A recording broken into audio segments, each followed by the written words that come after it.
এর সাথে Indian elements জড়িত আছে, এর সাথে ক্রস বর্ডার টেরোরিজম জড়িত আছে, এর সাথে আন্তর্জাতিক অনেক ফেনোমেনা জড়িত আছে। কোনটা সত্য মিথ্যা বাস্তবতা, দিন শেষে সরকারকে এটা ডিল করতে হবে। জঙ্গিবাদের কিছু উস্কানি ইতিমধ্যে আমরা দেখতে পাচ্ছি। সরকারকে সিরিয়াসলি মাথায় রাখা দরকার। 2001 থেকে 6 আপনারা কিন্তু জঙ্গির বাস্তবতা ডিল করতে পারেন নাই। আমাদের দেশে মানবাধিকারকে রক্ষা করে কোনো মানবাধিকার লঙ্ঘন করা যাবে না, কাউকে ক্রসফায়ারে দেওয়া যাবে না। আলেম ওলামায়ে কেরাম থেকে শুরু করে যারা ক্রস বর্ডার টেরোরিজম সম্পর্কে জানেন এমন বিশেষজ্ঞদেরকে নিয়ে, আইন শৃঙ্খলা বাহিনীকে নিয়ে একসাথে মিলে এই টেরোরিজম ডিল করা দরকার। ইতিমধ্যে জাতিসংঘের একটা রিপোর্টে দেখলাম যে বিভিন্ন আল কায়েদা সন্ত্রাসী গোষ্ঠী এখানে ঘাঁটি গাড়ার চেষ্টা করছে। এই বয়ানের সাথে মোসাদের ইন্টারন্যাশনাল কানেকশনস আছে। বিভিন্ন সময় আমরা এগুলো দেখেছি। বাংলাদেশ সহ পাকিস্তান সহ বিভিন্ন দেশে, শ্রীলঙ্কা, মালদ্বীপে পরিকল্পিতভাবে সন্ত্রাসী গোষ্ঠী তৈরি করা হয়। যেই করুক না কেন, দিন শেষে এটাকে ডিল করবার দায়িত্ব হচ্ছে রাষ্ট্রের, বাংলাদেশ সরকারের। আপনারা আপনাদের আগের আমলে এটা করতে পারেন নাই। এটা না করতে পারলে আপনাদেরকে সিরিয়াসলি মাসুল দিতে হবে। আগের মতো করে মাথায় রাখেন। অর্থনীতির বেহাল দশা, জ্বালানি সংকট চলছে, আইন শৃঙ্খলা পরিস্থিতির বেহাল দশা, এবং তারপরে হচ্ছে এই যে জঙ্গিপনার যে সকল জিহাদ ব্যবসার বাস্তবতা আছে, এটার সাথে আমাদের ইন্টারনাল গোয়েন্দা সংস্থাগুলো কেউ জড়িত কিনা সেটাও সরকারকে মাথায় রাখতে হবে। এই প্রত্যেকটা জিনিসের একটা এক্সটেন্সিভ কমিটি থাকা দরকার, যারা মিলে এই কাজগুলোকে ডিল করবেন, অ্যাড্রেস করবেন। সরকার হিসাবে আমরা চাই যেখানে যেখানে আপনার বিরোধী দলের সাথে একসাথে মিলে কাজ করা দরকার, এই কাজগুলো আপনারা বিরোধী দলের সাথে একসাথে মিলে করেন। তাহলে রাষ্ট্রকে এগিয়ে নিয়ে যাবার জন্য আমরা অনেক দূর এগিয়ে যাব।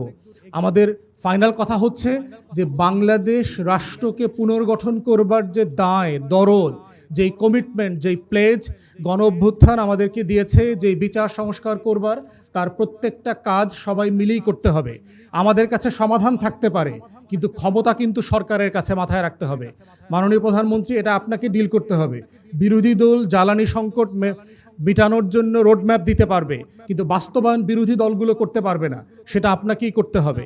তাই আমরা চাই আপনি যাদের সাথে যেভাবে ডিল করে, কথা বলে, পরামর্শ করে দেশে বিদেশে এই প্রতিষ্ঠানগুলোকে ঢেলে সাজানো দরকার, এই ন্যাশনাল ইস্যুগুলোকে অ্যাড্রেস করা দরকার, সেগুলো দয়া করে করবেন।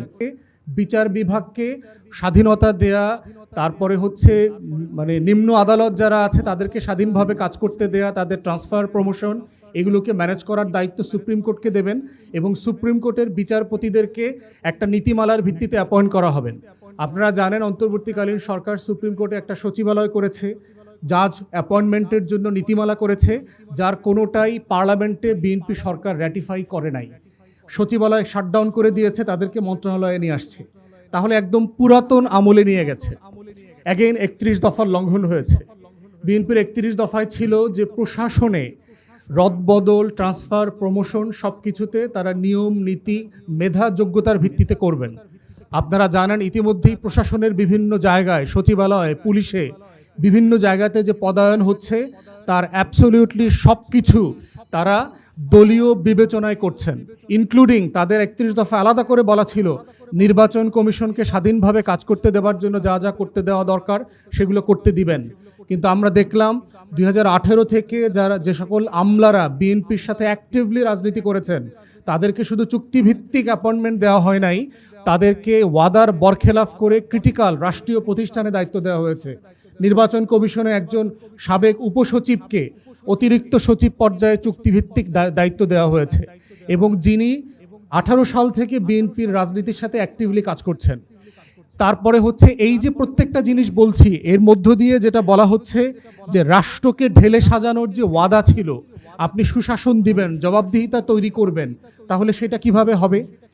আমরা 31 দফার কথা এই কারণে বেশি করে বলছি, কারণ জুলাই জাতীয় সনদ বললেই বলে যে এটা প্রতারণার দলিল, আবার অক্ষরে অক্ষরে পালন করব সেটা বলছে, আবার গণভোটের গণরায়ের কথা বললে বলা হচ্ছে এটা আমাদের উপর চাপিয়ে দেওয়া হয়েছে।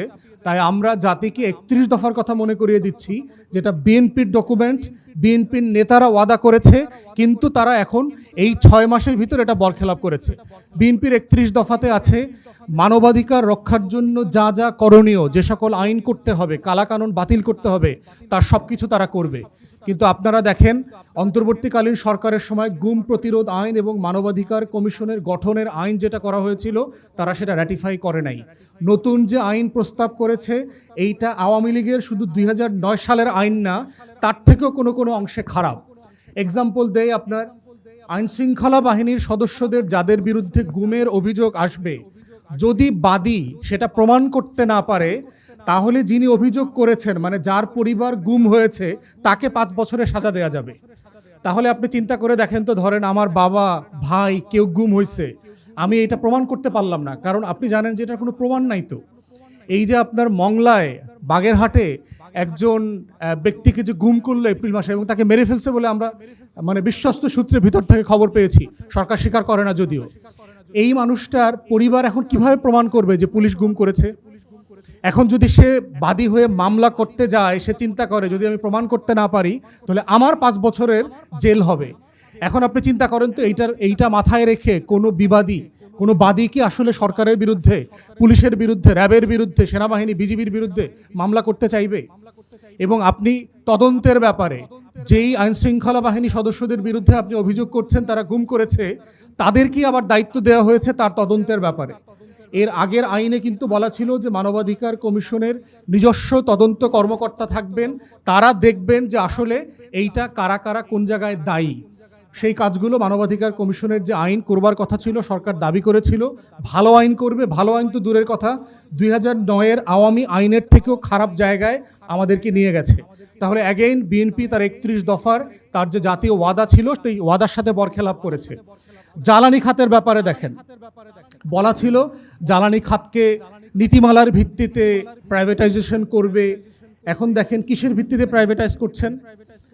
গত 2-3 মাস আগে তেল সংকটের প্রেক্ষিতে দুইটা কোম্পানিকে, অখ্যাত দুইটা কোম্পানি, ইংল্যান্ডে এবং সুইজারল্যান্ডে রেজিস্টার্ড দুইটা কোম্পানিকে 1 লক্ষ মেট্রিক টন ব্যারেল করে তেল আমদানির অনুমতি দেওয়া হলো, যাদের ওয়েবসাইট পর্যন্ত খুঁজে পাওয়া যায় নাই। এটা কি একটা পরিচ্ছন্ন ট্রান্সপারেন্ট সিস্টেমে প্রাইভেটাইজেশন করবার লক্ষণ? বসুন্ধরাকে আপনি প্রাইভেট চিঠি লেনদেনের মধ্য দিয়ে জ্বালানি খাতের শেয়ার মার্কেট দিচ্ছেন কেন? আপনি নীতিমালা করে সবাইকে ওপেন করে দেন যদি আপনি সত্যি সত্যি প্রাইভেটাইজেশন করতে চান। আমরা বসুন্ধরা সামিট কোনো কোম্পানির কাজের ব্যাপারে আমাদের কোনো রিজার্ভেশন নাই, যদি কেউ নীতিমালা পূরণ করে। তাহলে আপনি সরকারি দল, বিরোধী দল, আপনি পার্লামেন্টে নীতিমালা তৈরি না করে, আপনি ওপেন, উন্মুক্ত, পরিচ্ছন্ন পদ্ধতিতে না গিয়ে একটা পার্টিকুলার কোম্পানিকে দেওয়ার প্রসেস করাটা সন্দেহজনক। তাই আমরা চাই, আমরা বেসরকারীকরণের বিরুদ্ধে নই, আমরা একইভাবে কোনো কোম্পানিরও বিরুদ্ধে নই। আমরা যেটার বিপক্ষে সেটা হচ্ছে অপরিচ্ছন্ন, গোপনে মানে ক্রিমিনাল সিন্ডিকেট তৈরি করবার কোনো অবস্থা তৈরি করতে আমরা দিতে চাই না, এটা দেশের স্বার্থের বিপক্ষে। আমরা দেখেন অন্তর্বর্তীকালীন সরকার সামিটের একটা ভাসমান টার্মিনাল করবার অনুমতি বাতিল করেছিল, কারণ আপনারা জানেন যে কুইক রেন্টালে সামিট অলরেডি খুবই স্ট্রং বড় পাওয়ার প্লেয়ার। দুইটা যে ভাসমান টার্মিনাল আছে মহেশখালীতে এলএনজি প্রক্রিয়াজাত করবার ক্ষেত্রে, তার একটার মালিক ইতিমধ্যে হচ্ছে সামিট গ্রুপ আছে। তাকে যদি আপনি আরেকটার মালিকানা দেন, এখানে যে অলিগার্কি তৈরি হবে, সিন্ডিকেট তৈরি হবে, এটার নিয়ন্ত্রণ আপনি কিভাবে করবেন? তাহলে বিএনপি তার 31 দফায় যেটা বলছে যে সে জ্বালানি খাতকে ঢেলে সাজাবে, এটাকে নীতিমালার ভিত্তিতে সে বেসরকারি খাতে তুলে দেবে, এই নীতিমালাটা কোথায় সেটা তো আমরা দেখতে পাচ্ছি না। অ্যাগেইন আমরা দেখতে পাচ্ছি যে সরকার তার নিজের ওয়াদা লঙ্ঘন করেছে। তো এইভাবে মানে আমরা লম্বা করতে চাই না, আপনাদের সাথে আইডিয়াটা শেয়ার করা যে সরকার যেই কাজগুলো করবার জন্য ওয়াদা করেছিল গত 6 মাসে পালন করতে পারে নাই এমন সংখ্যা তো অনেক, ওই আলোচনায় আমরা যাচ্ছি না। কিন্তু আপনি আপনার ওয়াদার বিপক্ষে গেছেন তেমন কয়েকটা জিনিস আপনাদেরকে মাত্র বললাম। দেখেন, পুলিশ সংস্কার কমিশন করার কথা ছিল, সেখানে কি হয়েছে? সরকারের সামনে এখন সবচেয়ে যে 3-4টা মেজর চ্যালেঞ্জ আছে তার ভিতর একটা হচ্ছে আইন শৃঙ্খলা বাহিনী।